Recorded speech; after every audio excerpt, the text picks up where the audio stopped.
IPR है, इसका हम थोड़ा हिस्ट्री देखते हैं। जो सबसे पहले 1883 में जो पेरिस कन्वेंशन हुई थी, पेरिस कन्वेंशन जब हुई थी तो उसमें इंटेलेक्चुअल प्रॉपर्टी, जो इंटेलेक्चुअल प्रॉपर्टी पर्पसेस हैं उनको डिस्कस किया गया था सबसे पहले अगर इंटेलेक्चुअल प्रॉपर्टी हमने पहले पिछली वीडियो में देख लिया कि जो इंटेलेक्चुअल प्रॉपर्टी होती है refers to creations of the human mind like inventions, literary work, artistic work, ये सारी चीज़ें, ठीक है, वो देख लो एक बार वीडियो आप।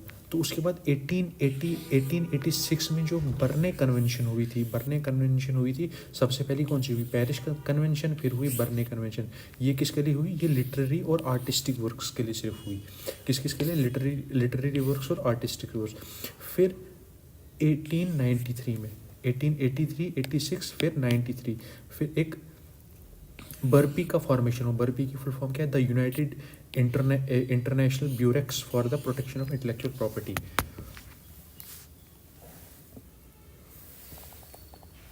The United International Bureaux for the protection of intellectual property सबसे पहली ऑर्गेनाइजेशन बनाई गई इंटरनेशनल लेवल पे। फिर 1970 में बिरपी को ट्रांसफॉर्म किया गया किसमें, वीपू में। 1970 डेट याद रखना। तो ये 1970 में बिरपी को कब किस में ट्रांसफॉर्म किया गया, वर्ल्ड इंटेलेक्चुअल प्रॉपर्टी ऑर्गेनाइजेशन, वीपो, वर्ल्ड इंटेलेक्चुअल प्रॉपर्टी ऑर्गेनाइजेशन, जो क्या करती है, protection granted by the owner in terms of intellectual property. इसमें ऑनर को प्रोटेक्शन दी जाती है इंटेलेक्चुअल प्रॉपर्टी के टर्म्स में, उसके ऑनर को प्रोटेक्शन दी जाती है। तो ये हमने एक ओवरव्यू देख लिया, हिस्ट्री देख ली इंटेलेक्चुअल प्रॉपर्टी राइट्स की, जिसमें सबसे पहले 1883 Paris convention, 1886 Berne convention literary और आर्टिस्टिक वर्क्स के लिए हुआ। फिर 1893 में बर्पी का फॉर्मेशन हुआ, United Nations International Bureaux for protection of intellectual property, United Nations Bureaux for protection of intellectual property. फिर बिरपी को 1970 में ट्रांसफॉर्म किया गया वीपो में, वर्ल्ड इंटेलेक्चुअल प्रॉपर्टी ऑर्गेनाइजेशन। ठीक, अब हम देखते हैं इंडिविजुअली कॉपीराइट। जो कॉपीराइट होता है ये, इसके लिए एक लॉ इसको गवर्न करता है हमारी कंट्री में, इंडिया में, कॉपीराइट एक्ट 1957। ये ऑटोमेटिकली ऑनर को ग्रांट हो जाता है कॉपीराइट। और ये जब एक बार मान लीजिए कोई न्यू वीडियो है या कोई सॉन्ग है, जैसे मैं अभी वीडियो बना रहा हूँ ना, तो मुझे इसमें कॉपीराइट मिल जाएगा कब तक, आज की डेट से लेकर 60 ईयर्स तक। 60 ईयर्स तक मैं अपनी इस वीडियो को क्लेम कर सकता हूँ कि ये मेरी वीडियो है, कोई दूसरा ऑनर इसका नहीं हो सकता है अभी 60 ईयर्स तक। लेकिन जो लिटरेरी वर्क्स हैं ये 60 years after death of the owner. अगर मान लीजिए कोई बुक है, कोई लिटरेरी वर्क है या बुक किसी ने लिखी, ठीक है, किसी ने बुक लिखी, तो वो जब उस ऑथर की एक बार डेथ हो गई, उसके 60 ईयर्स के बाद तक उसकी रॉयल्टी उस पर रहती है, उसको कॉपीराइट के अंदर आता है। फिर कॉपीराइट में इसमें सिर्फ कॉपीराइट सिर्फ आइडियाज़ को प्रोटेक्ट करता है, एक्सप्रेशन ऑफ आइडिया को नहीं करता है, प्रोटेक्ट ओनली आइडियाज़। मान लीजिए किसी कुक ने कोई एक अपनी रेसिपी पर बुक लिखी, ठीक है, तो जो उस रेसिपी को वो प्रोटेक्ट नहीं करेगा, वो उस बुक को प्रोटेक्ट करेगा। रेसिपी तो मैं अब कल को मैं उस रेसिपी को बना सकता हूँ, लेकिन वो उस रेसिपी को प्रोटेक्ट नहीं करेगा, वो उस बुक को प्रोटेक्ट करेगा। तो जो आइडिया क्या है, रेसिपी आइडिया है, ठीक है, रेसिपी आइडिया, रेसिपी को प्रोटेक्ट ओनली आइडियाज़, ठीक है। बुक जो है वो एक्सप्रेशन ऑफ द आइडिया है। एक्सप्रेशन किस, जो उस रेसिपी एक एक्सप्रेशन है, उस एक्सप्रेशन को उस बुक में लिखा गया है, ठीक है। तो वो जो बुक होगी हमारे पास, वो क्या होगी, वो कॉपीराइट के अंडर आएगी, ठीक है। तो वो जो तो आपको इसमें पॉइंट का याद रखना है कि जो कॉपीराइट है वो सिर्फ आइडियाज़ को प्रोटेक्ट करता है, protect only ideas and not expression of the idea. ये हो गया।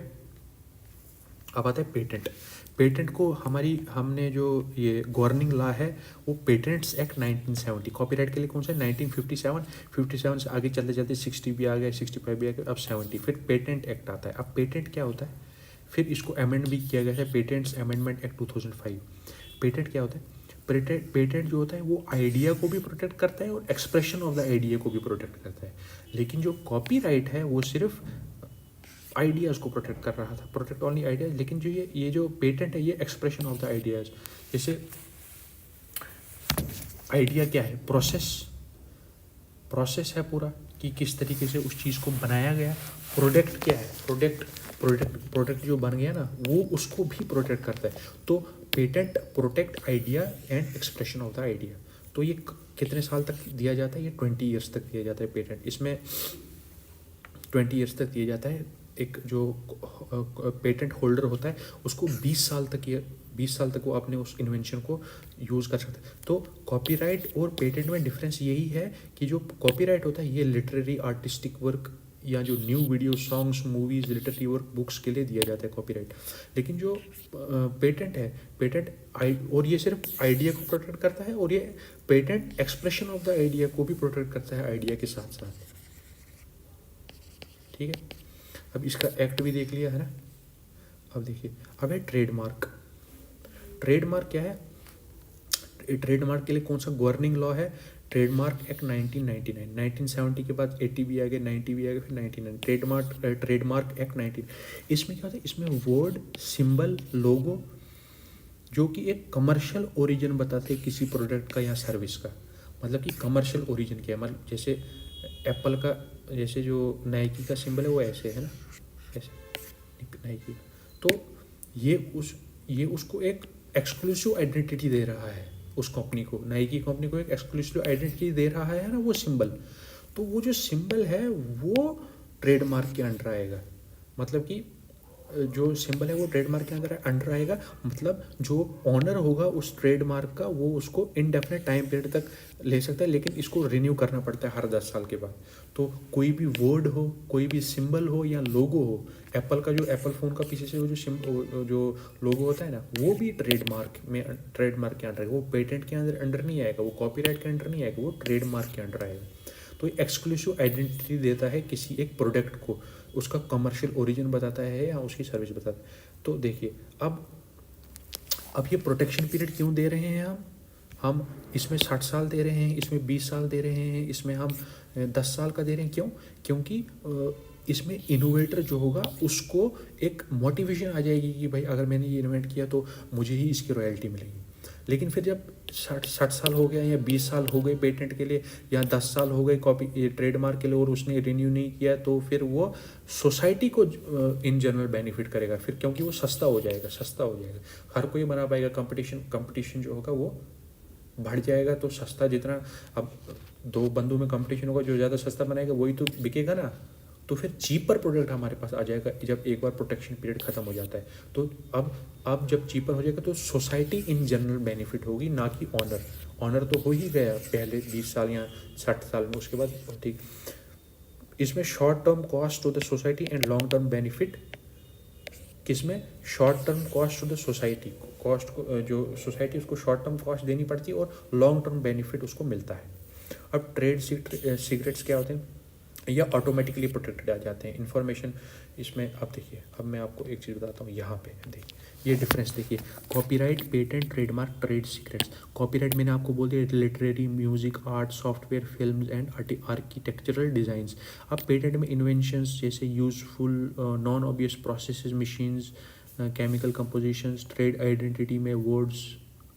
ट्रेडमार्क अब तक दिया जाता है 10 साल, इसको रिन्यू करना पड़ता है। पेटेंट 20 साल और कॉपीराइट 60 ईयर्स इंडिया में, और trade secret indefinite time period के। इसमें कोई फार्मूला, प्रैक्टिस, प्रोसेस है।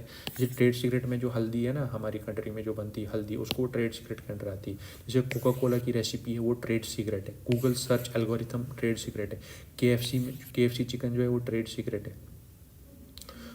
कोका कोला को जो ब्रांड नेम है वो ट्रेडमार्क है। अब आईफोन स्क्रीन जो है वो पेटेंट के अंडर आएगा। मूवीज़, सॉन्ग्स, बुक्स ये किस में आएगी, कॉपीराइट। तो देखो 57, फिर 70, फिर 99, ये इस तरीके से ये लॉज गवर्न करते हैं IPR को। तो ये हमने अभी देख लिया copyright, patent, trademark, trade secrets के बारे में। अब हम देखते हैं plant breeders right. Plant variety की प्रोटेक्शन हमारी कंट्री में गवर्न कौन करता है, protection of the plant variety and farmers right act. Protection of the plant varieties and farmers right act 2001। ठीक है,